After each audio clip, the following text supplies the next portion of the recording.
Hello all. இந்த வீடியோவில் வந்து 2 டேஸ் vlog தான் பார்க்க போகிறீங்க. ஸோ 2 நாள் நாங்கள் ஊருக்கு போயிருந்தோம். எங்கள் ஊரில் திருவிழா. அதனால் மார்னிங் எந்திரிச்சு நேரமாக கிளம்பிட்டோம்.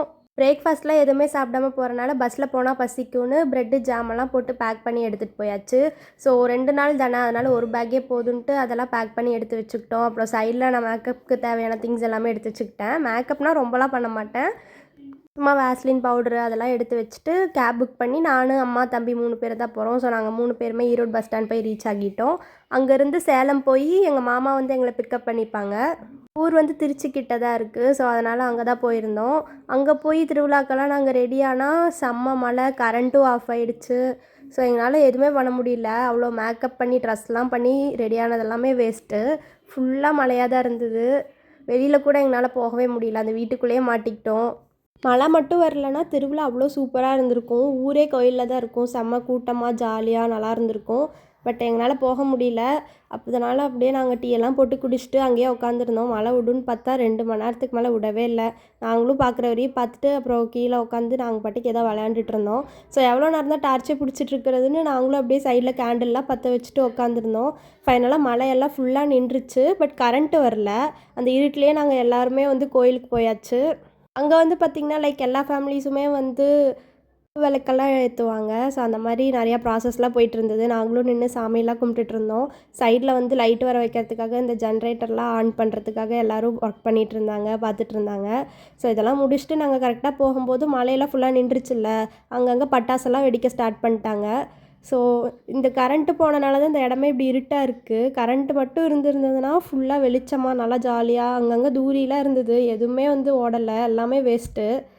ஸோ இந்த வருஷம் திருவிழா இப்படி போயிடுச்சு. அப்புறம் வீட்டுக்கு வந்து எல்லோரும் உட்காந்து சாப்பிட்டுட்டு இருந்தோம். அப்போயுமே கரண்ட் வரல. கேண்டில் பற்ற வச்சுட்டு தான் அப்படியே சமைச்சிட்டு சாப்பிட்டுக்கிட்டு இருந்தோம் நாங்கள் எல்லாருமே. அன்றைக்கி நைட்டு ஃபுல்லாக கரண்ட்டும் இல்லை. எப்படி தூங்குறதுன்னு தெரியாமல் நாங்கள்லாம் தூங்கிட்டோம். ஸோ அடுத்த நாள் மார்னிங் எந்திரிச்சோடனே வந்து எல்லாத்துக்கும் செம்ம வேலை. அன்றைக்கி தான் வந்து கறி நாள், பொங்கல்னு சொல்லுவாங்கள்ல. ஸோ அதனால் எல்லோரும் ஆளாளுக்கு ஒவ்வொரு வேலை செய்ய ஆரம்பிச்சிட்டாங்க. எங்களெல்லாம் வேலை செய்கிறீங்களா, தண்ணி தூக்க போகிறீங்களான்னு கேட்டாங்க. நாங்கள் வந்து குடத்துல தண்ணி பிடிக்க போகிறோன்ட்டு சொல்லிட்டு அந்த வேலைக்கு போயாச்சு. கரண்ட் இல்லாத காரணத்தினால் மிக்ஸி ஜாரில் வந்து எதுவுமே போட்டு அரைக்க முடியாதுன்னு மட்டன் குழம்புக்கு தேவையான திங்ஸ் எல்லாமே வந்து எங்கள் மாமா தான் போட்டு ஆட்டி தந்துட்டு இருந்தாங்க. கொஞ்சம் கொஞ்சம் எல்லாருமே சேர்ந்து ஹெல்ப் பண்ணோம். நல்லா இருந்துச்சு. அப்புறம் எங்கள் மாமா வந்து இது ரொம்ப ஆட்ட முடியலன்ட்டு அவங்க கறி கழுவுற வேலைக்கு போயாச்சு. எங்கள் சித்தி வந்து ஷிஃப்ட் மாற்றி அவங்க அப்படியே ஆட்டிகிட்டு இருந்தாங்க. எல்லோரும் மாற்றி மாற்றி ஒவ்வொரு வேலையாக செஞ்சிட்ருந்தோம். கரண்ட் இல்லை, அதனால் வந்து எல்லாமே கொஞ்சம் ஸ்லோவாக தான் பண்ணிகிட்டு இருந்தோம். அப்புறம் சைடில் வந்து இங்கே அடுப்பு பற்ற வச்சு சமைக்கிற வேலையெல்லாம் ஸ்டார்ட் பண்ணிட்டாங்க. அப்புறம் ஒவ்வொருத்தராக ஒவ்வொரு வேலையை பண்ணிகிட்டு இருந்தாங்க. எங்கள் பாட்டி வந்து விறகு உடச்சி தரது இப்படிலாம் நடந்துகிட்டு இருந்தது. நாங்கள் வந்து 10 குடம் தண்ணிக்கு மேலே எடுத்துகிட்டு வந்துட்டோம். அப்புறம் எங்கள் பெரியம்மா வந்து ஹெல்ப் பண்ணுறேன்னு அவங்க வந்து எடுத்துகிட்டு இருந்தாங்க. ஸோ அப்புறம் நாங்கள் அப்படியே திட்டில் உட்காந்து சும்மா எல்லாத்தையும் வேடிக்கை பார்த்துட்டு உட்காந்துட்டு இருந்தோம், ஜாலியாக பேசிட்டு. நல்லா இருந்தது. அப்புறம் எங்கள் பெரியம்மா வந்து குடத்துல தண்ணியெலாம் பிடிச்சி ரொம்ப டயர்டாயிட்டாங்க, இதுக்கு மேலே முடியாதுன்னு. ஸோ சரி மறுபடியும் நானும் கொஞ்சம் ஹெல்ப் பண்ணுறேன்னு நான் போய் குடத்துல தண்ணி பிடிக்க போயிட்டேன். எனக்கு குடத்துல தண்ணி பிடிச்சலாம் பழக்கமே இல்லை. இங்கே வந்து தான் ஃபஸ்ட் டைமு. ஸோ ஏதோ எனக்கு தெரிஞ்ச மாதிரி நான் குடத்துல தண்ணி பிடிச்சிட்டு போயிட்டுருந்தேன். கொஞ்சம் காமெடியாக தான் இருந்துச்சு. ஃபைனலாக எப்படியோ வெற்றிகரமாக நானும் குடத்துல தண்ணியெலாம் பிடிச்சி வச்சாச்சு. இங்கே இவங்கெல்லாம் அப்படியே சமையல் வேலையெல்லாம் ஸ்டார்ட் பண்ணிட்டாங்க. எல்லோரும் சேர்ந்து பண்ணதில் நல்லா இருந்துச்சு கொஞ்சம் எல்லாமே.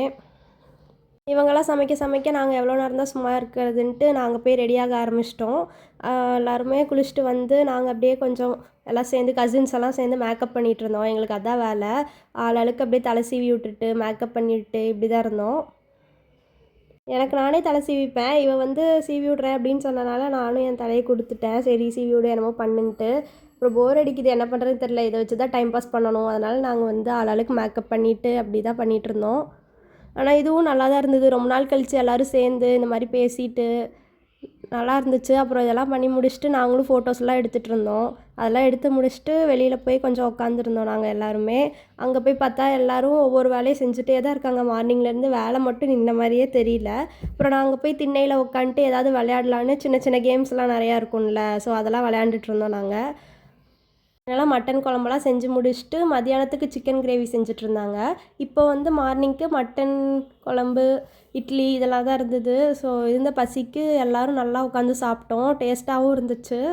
அதெல்லாம் சாப்பிட்டு முடிச்சுட்டு ரொம்ப போர் அடிச்சுது, எந்த வேலையும் இல்லை. சரின்னு நாங்களாம் காட்டுக்கு போகலான்ட்டு அங்கே போயாச்சு. அங்கே போய் நான், என் தங்கச்சி எல்லாம் வில்லத்தனமாக வந்து கடலக்காலாம் பொரித்து சாப்பிட்டுட்ருந்தோம். நல்லா இருந்துச்சு. அப்புறம் நாங்கள் வெயிலில் அலைஞ்சாலையில் ரொம்ப தண்ணி தாகமாக இருந்தது. அப்புறம் கடையில் போய் ஆளுக்கு ஒரு ஜூஸ் பாட்டில் வாங்கி எல்லோரும் குடிச்சிட்டு வீட்டுக்கு எடுத்துகிட்டு போயிட்டோம். அங்கே போய் கொஞ்ச நேரம் கழித்து எங்கள் ஃபேமிலியில் நாங்களும் வரோம், எங்களையும் கூட்டிகிட்டு போங்கன்னு சொன்னாங்க. அதனால் சரின்னு அவங்களையும் வந்து காட்டுக்கு கூட்டிகிட்டு போயாச்சு. அங்கே போய் செம்ம வெயில். அங்கே சோளக்காடெல்லாம் வந்து காஞ்சி போய் கிடந்துச்சு. அந்த இதில் எல்லாத்துக்கு கால்லையும் சுளுக்கை ஏறிடுச்சு. அப்புறம் அங்கே கொஞ்சமாக எதுலேயோ தண்ணி வந்துட்டு இருந்ததுன்னு அதில் போய் காலை காமிச்சு நனைச்சிட்டு இருந்தோம். தென் வீட்டுக்கு வந்து சிக்கன் குழம்பு, சிக்கன் கிரேவி இதெல்லாம் இருந்துச்சு. ஸோ அதெல்லாம் வச்சு சாப்பாடெல்லாம் சாப்பிட்டு முடிச்சாச்சு. நாங்களும் எல்லாருமே சாப்பிட்டு முடிச்சுட்டு கொஞ்ச நேரம் உட்காந்து டீ காஃபி எல்லாமே குடிச்சிட்டு நாங்களும் ஊருக்கு கிளம்பியாச்சு. அந்த 2 டேஸ் மட்டும்தான் பிளானே.